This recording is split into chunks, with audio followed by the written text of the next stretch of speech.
Assalamu alaikum. Allahu Akbar. Allahu Akbar. Allahu Akbar. Allahu Akbar. Ashhadu an la ilaha illallah. Ashhadu an la ilaha illallah. Ashhadu anna Muhammadar Rasulullah. أشهد أن محمد رسول الله. حي على الصلاة. حي على الصلاة. حي على الفلاح. حي على الفلاح. الله أكبر. الله أكبر. لا إله إلا الله.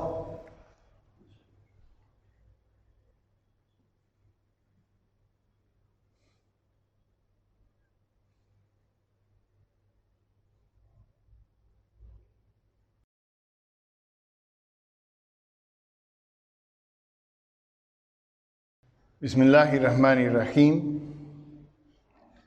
Alhamdulillah. نذكره ونستغفره ونعوذ بالله من شرور أنفسنا وسيئات أعمالنا من يهد الله فلا مضل له ومن يضلل فلا هادي له وأشهد أن لا إله إلا الله وحده لا شريك له وأشهد أن محمدا عبده ورسوله يا أيها الذين آمنوا اتقوا الله حق تقاته ولا تموتن إلا وأنتم مسلمون واعتصموا بحبل الله جميعا ولا تفرقوا. En el nombre de Allah, el clemente y el misericordioso. Alabado sea Allah, Señor de los mundos, quien no engendró ni ha sido engendrado y es incomparable. Alabado sea Allah, Señor del universo, le glorificamos, le pedimos perdón por nuestros pecados y a Él nos encomendamos.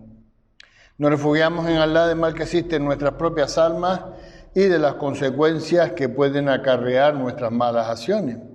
A quien Allah guía, nadie lo podrá desviar y transitará sin duda por un camino de luz y misericordia. Y para quien Allah decreta el desvío, nadie lo podrá guiar y transitará sin duda por un camino de tinieblas, de permanentes dudas y tribulaciones o desgracias. Atestigo que no hay otra divinidad excepto Allah, único, sin socio ni copartícipe, y que Muhammad es su siervo y mensajero, la paz y las bendiciones de Allah sean con él, con su inmaculada familia y con sus compañeros.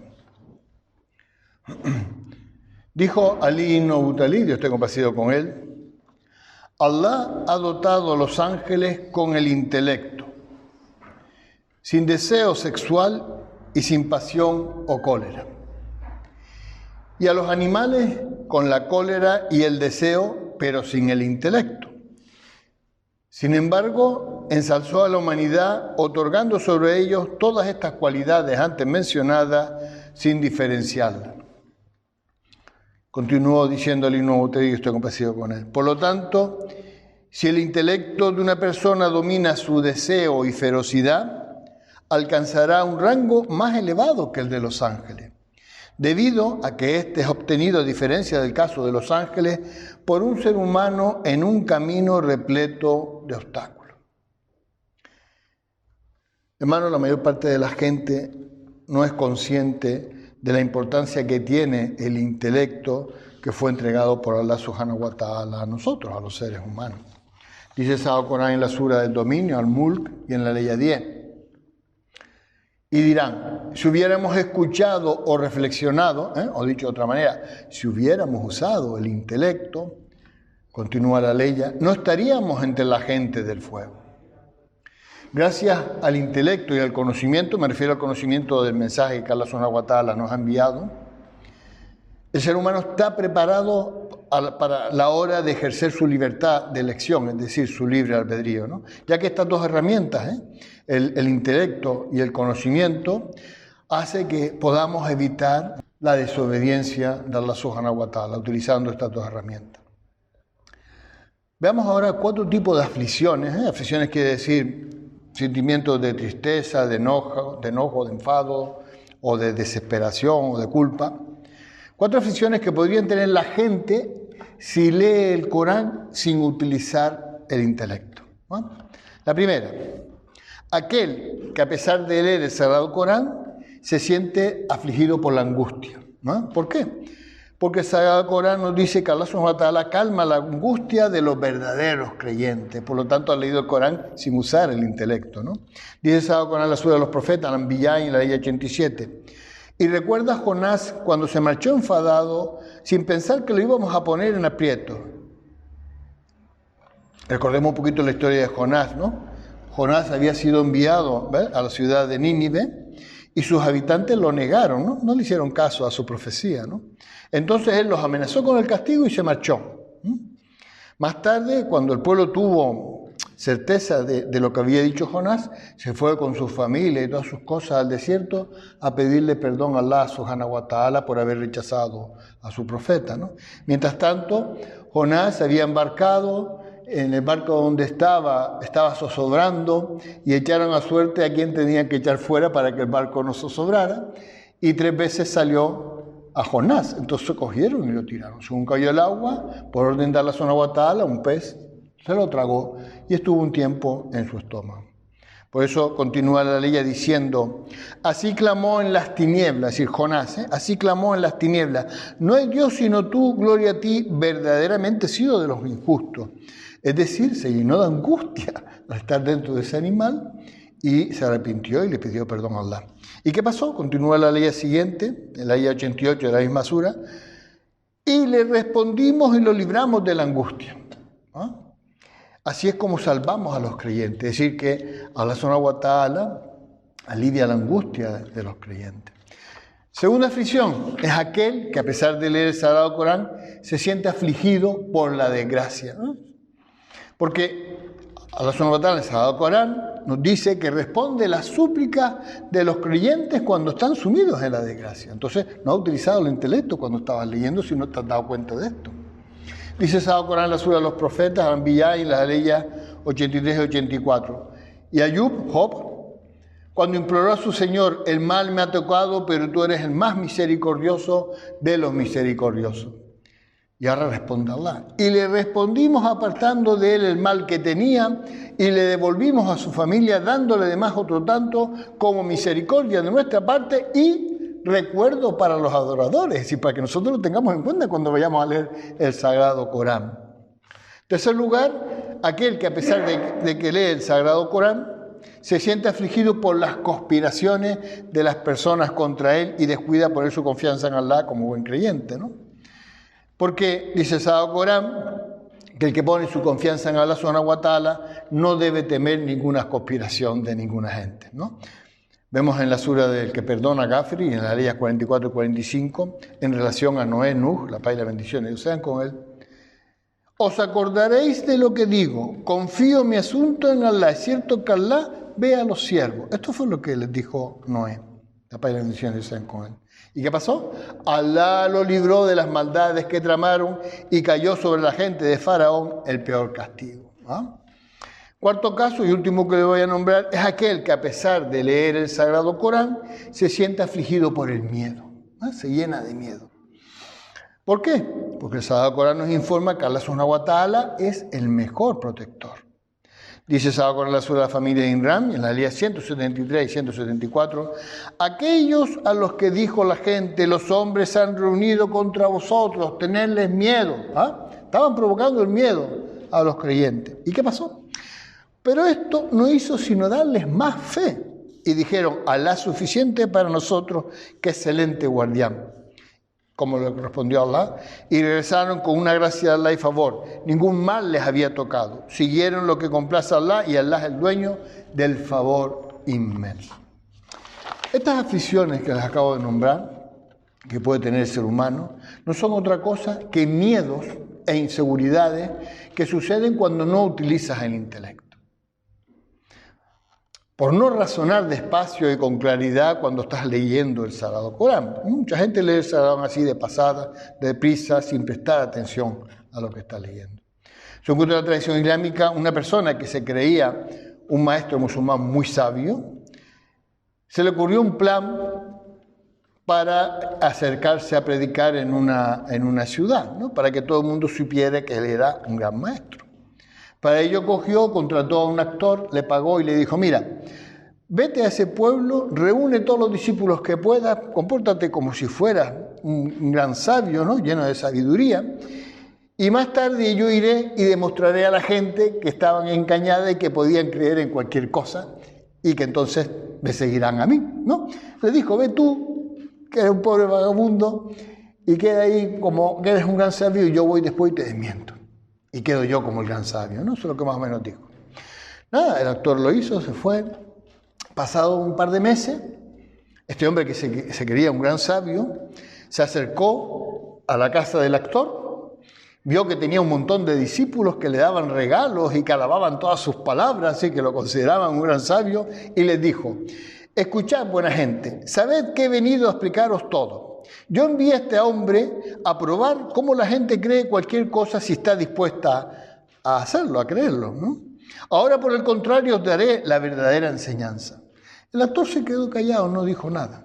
Pero la gente cogió a este hombre y se lo llevó a un asilo de locos, a un manicomio, y lo encerró por las tonterías que estaba diciendo, ¿no? Un día por la noche se acercó el actor a donde estaba, por fuera, ¿no?, del edificio, donde estaban los barrotes de la habitación de este gran maestro que se consideraba de gran sabiduría, y le dijo, mira, aunque yo tenía la apariencia de un vagabundo, fui suficientemente sensato para seguir tu consejo, es decir, para hacerme pasar por un sabio. Aunque te consideras un hombre sabio, fuiste lo bastante loco para creer en tus propios planes. Un plan retorcido solo beneficia a la gente retorcida y un plan sensato solo beneficia a la gente sensata. Te cuento la tradición islámica, entre otras muchas cosas, que el mal uso del intelecto nos puede hacer caer en el miedo a ser rechazado o a no ser acogido como nosotros pensamos que deberíamos ser acogidos, y por lo tanto planear una fechoría de engaño como hizo este maestro. Hoy precisamente lo que les quiero hablar en el Khutbah es del miedo. Mucha gente considera el miedo como una emoción que nos limita, otros como una advertencia de que somos frágiles, ¿no?, y otros como algo que nos impulsa a enfrentarnos a eso que nos asusta, ¿no? Dice Sagrado Corán a las mujeres An-Nisa y en la ley 28, el hombre fue creado débil. ¿Pero qué es el miedo en realidad? Para empezar, es una emoción primaria, es decir, es innata. Es decir, Allah Subhanahu wa Ta'ala nos la ha puesto a nosotros. Por cierto, también se lo ha puesto a los animales, ¿no? Y es una emoción que aparece cuando hay algún peligro y la finalidad es, pues, tomar medidas contra ese peligro y supervivir, ¿no? Es decir, es un instinto de supervivencia. El miedo es lo que nos impulsa a escapar de estas situaciones difíciles o intentar evitarlas o combatirlas, ¿no? En realidad es un mecanismo de defensa que Allah Subhanahu wa Ta'ala nos ha puesto a nosotros, ¿no? Según la ciencia, el miedo tiene 4 niveles, ¿no? O se manifiesta en 4 niveles. El primero es el cognitivo, ¿no? Es decir, se produce en nuestra mente cuando se producen pensamientos e imágenes negativas ante una situación de miedo. Si aparece algo de miedo, nosotros pensamos mal. Después está el fisiológico, es decir, el que se produce en nuestras funciones orgánicas, en nuestro cuerpo, ¿no? Cuando sentimos miedo, pues a veces se nos acelera el ritmo cardíaco, se producen contracciones musculares, temblamos con las manos o con los pies, sudamos, se nos pone la fez pálida, o eso famoso que llamamos, se nos ponen los pelos de punta, ¿no?, que es lo que se llama la piloerección. Tercer nivel es conductual. Hemos visto uno mental, uno físico, ahora conductual, es decir, en qué manera nos comportamos cuando tenemos miedo, ¿no? Pueden pasar muchas cosas, ¿no? Podemos paralizarnos por el miedo, podemos escapar, salir corriendo, podemos enfrentarnos, podemos llorar, podemos hacer un montón de cosas. Y por último está el neuronal, que es el que ha implantado Allah Subhanahu wa Ta'ala, que se produce a nivel del cerebro, que se activan las zonas cerebrales encargadas de regular las emociones y las funciones de conservación de las personas, es decir, lo que hemos llamado antes el instinto de supervivencia. Pero la mayoría de los científicos coinciden en una cosa muy importante, y es que la respuesta física del miedo ocurre antes que la mental. ¿Eso qué quiere decir? Que sentimos miedo antes de que nuestra razón o intelecto decida qué hacer con respecto a ese miedo. ¿Y esto qué es? Esto es una buena noticia. Esto nos lleva a la conclusión de que el intelecto o la razón puede controlar al miedo. Primero lo sentimos físicamente y después salta el intelecto, ¿no? Y según sea este uso del intelecto cuando tienes miedo, está lo que se llama el miedo real, es decir, hay un motivo para tener miedo y la respuesta se basa en nuestro intelecto. Está el miedo irracional, que es cuando producido por un pensamiento imaginario o catastrófico y que no hay un peligro real, ¿no? Como por ejemplo puede ser tener miedo a hablar en público, o tener miedo a volar en avión, ¿no? De este tipo. Y luego está el miedo patológico. El miedo patológico se siente sin que exista ningún tipo de motivo y dura en el tiempo, es un miedo enfermizo. En los casos de miedo irracional y patológico se ha dejado de lado el uso del intelecto y nos hemos dejado llevar por la ansiedad y las depresiones. Wallah Alam, y Allah sabe más, que Allah nos bendiga con el grandioso Corán y nos guíe para que le temamos como se merece, y ahora le pedimos perdón a Allah porque Él es perdonador y misericordioso.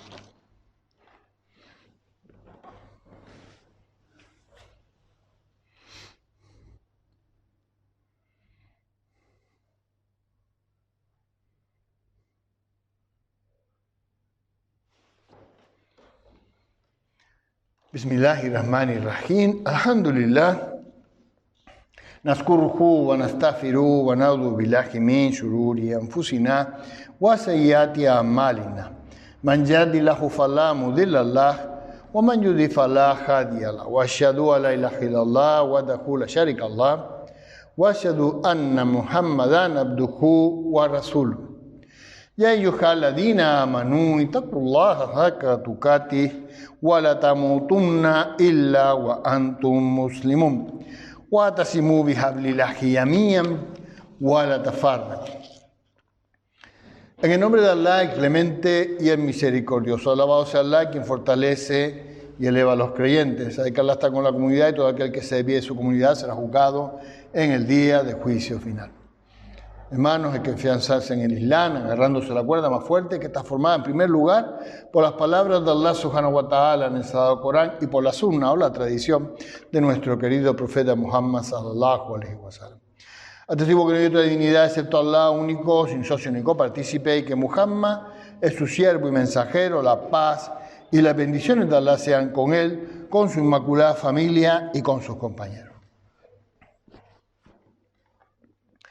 Según cuenta la tradición islámica, un gobernador oyó hablar de un pretendido hombre santo que aseguraba tener poderes especiales, poderes excepcionales. Este gobernador ya estaba cansado de tanto farsante que mandó a sus soldados a que lo trajeran al palacio. Y le dijo, mira, demuéstrame ahora y aquí mismo esos poderes de los que alardeas, ¿no? De los que presumes, o de lo contrario mandaré a cortarte el cuello. Entonces el hombre dice, Señor, ahora mismo tengo grandes visiones de ángeles en el cielo y de demonios en el infierno. Y le dice el gobernador, ¿cómo puede ser que tenga esas visiones con los gruesos que son los muros del palacio? Y entonces el hombre le contesta, solo se necesita tener miedo. ¿Ah? De este cuento de la tradición islámica sacamos, entre otras cosas, una conclusión importante, y es que el miedo sin intelecto nos lleva a la desobediencia, en el caso del cuento, a mentir. ¿Ah? Por eso es fundamental siempre, como vimos antes, que nos dijo la ciencia, que el intelecto puede controlar el miedo. Los creyentes intentamos controlar el miedo. Vamos a ir hablando en esta segunda parte de Khutba del miedo. Ahora les nombro algunos ejemplos de miedos que tiene el ser humano porque ha sido creado débil, ¿no? Por ejemplo, el miedo físico, el miedo al dolor, ¿no? El miedo mental, es decir, a los pensamientos, el miedo social, es decir, a ser prejuzgado por los demás o a no ser aceptado por la comunidad. El miedo al fracaso, es decir, a no conseguir nuestros objetivos. El miedo a la soledad, es decir, sentirnos solos. El miedo a la incertidumbre, es decir, miedo a no saber qué nos depara el futuro. Y el último que les voy a nombrar es el miedo a la muerte. Es decir, no tener claro qué es lo que hay detrás de nuestra muerte, ¿no? Hermanos, tener miedo es normal, ¿vale? Sobre todo porque a lo largo de nuestra vida tenemos que superar muchísimas pruebas que nos ponen al lado y que seguramente nos dan miedo, ¿no? Pero un creyente sabe que las enseñanzas de Allah Subhanahu wa Ta'ala nos animan a tener fe en Él, a confiar en sus planes y a buscar consuelo en su guía, a buscar consuelo en el Sagrado Corán. Empezamos el Jutba diciendo aquellas aflicciones que podía tener gente que no utilizaba el intelecto cuando leía el Sagrado Corán, porque el mensaje del Sagrado Corán está lleno de misericordia.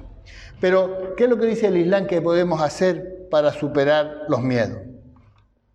Primero, que el decreto, que todo está en manos de Allah. Debemos creer en el decreto divino. Los creyentes sabemos que todo, absolutamente todo está en el decreto de Allah, por lo tanto, todo lo que suceda, sea positivo o negativo, tiene un propósito y está bajo su control.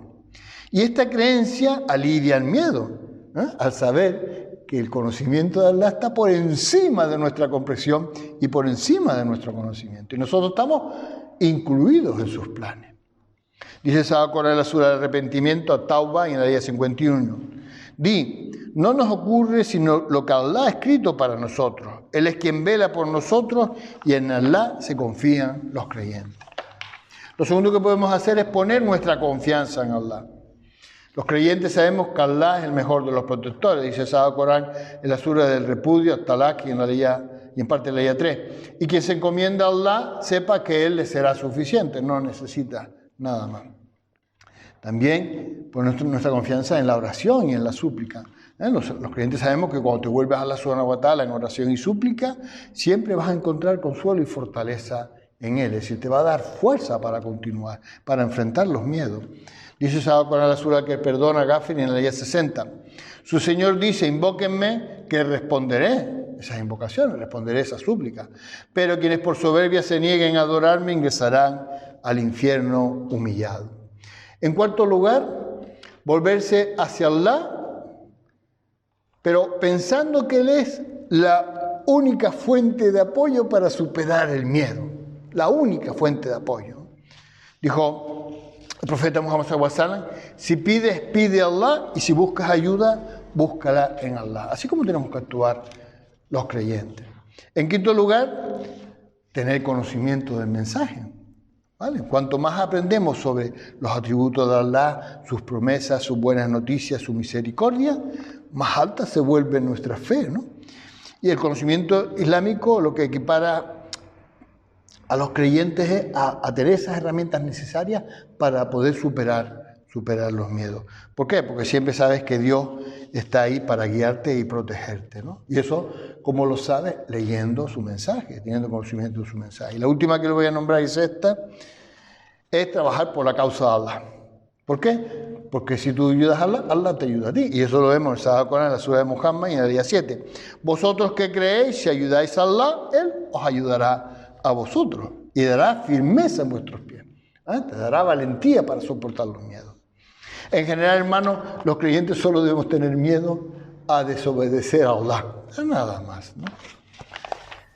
Claro, cuando no utilizamos el intelecto en el miedo, perdemos la confianza en Allah y caemos en una cosa terrible que se llama cobardía, ¿no? Una persona cobarde es aquella que huye de las situaciones difíciles, huye de sus responsabilidades, sin importarle si se hace daño a sí mismo o hace daño a los demás con la consecuencia de su cobardía, ¿no? No es capaz de dar la cara ante las consecuencias de sus actos, ¿no? En realidad, todos tenemos miedo, ¿no? Es difícil, y para algunos más difícil que otros superarlo, ¿no? Pero el cobarde es el que huye, el que no es capaz de enfrentarse a esos miedos. Y eso te saca del camino de Allah Subhanahu wa Ta'ala. La cobardía puede ser a varios niveles, ¿no? Puede ser a nivel emocional, cuando te da miedo los sentimientos. Entonces, ¿qué haces? Evitas tener sentimientos. Hay gente que dice, si no siente, no sufren, ¿no? Está a nivel de pensamiento, es decir, no reflexionar bien con las cosas y llenarte de pensamientos tóxicos y negativos, ¿no? Y después a nivel de comportamiento también conductual, es decir, cuando te paralizas ante el miedo, ¿verdad? Son gente que evita actuar, ¿no? La cobardía es una de las mejores herramientas que tiene el Shaitán rapidado para que nuestro ego haga que nos salgamos del camino de Allah subhanahu wa ta'ala. Una de las mejores herramientas. Te pongo algunos ejemplos, ¿no? Si tenemos miedo a la pobreza, la cobardía nos volverá avaros y grandes asesinos en algunos casos. Dice Sagrado Corán en la Sura del Viaje Nocturno en Israel, en la día 31, no matéis a vuestros hijos por temor a la miseria, por miedo a la miseria. Nosotros les proveemos a ellos y a vosotros, que los matéis es una falta grave. Es decir, esto es muy exagerado, ¿no? Pero es que ese miedo te lleva a cometer muchísimas desobediencias, muchísimos delitos. Otro ejemplo, si tenemos miedo a ser aceptados por los demás, la cobardía que hace nos lleva a imitar a la sociedad que nos rodea. Y eso que hace que abandonemos la creencia, que dejemos de ser creyentes, que nos dediquemos a comportarnos igual que toda la gente que nos rodea. ¿Y eso qué es? Cobardía frente al miedo a los demás. Dice el Sagrado Corán con respecto a tener miedo a la gente, en la sura de la mesa servida, al Maida, y al final de la ayah 47. Y no temáis a los hombres, temedme a mí, ni vendáis mis signos a bajo precio. Aquel que no juzgue según lo que Allah ha hecho descender, esos son los incrédulos.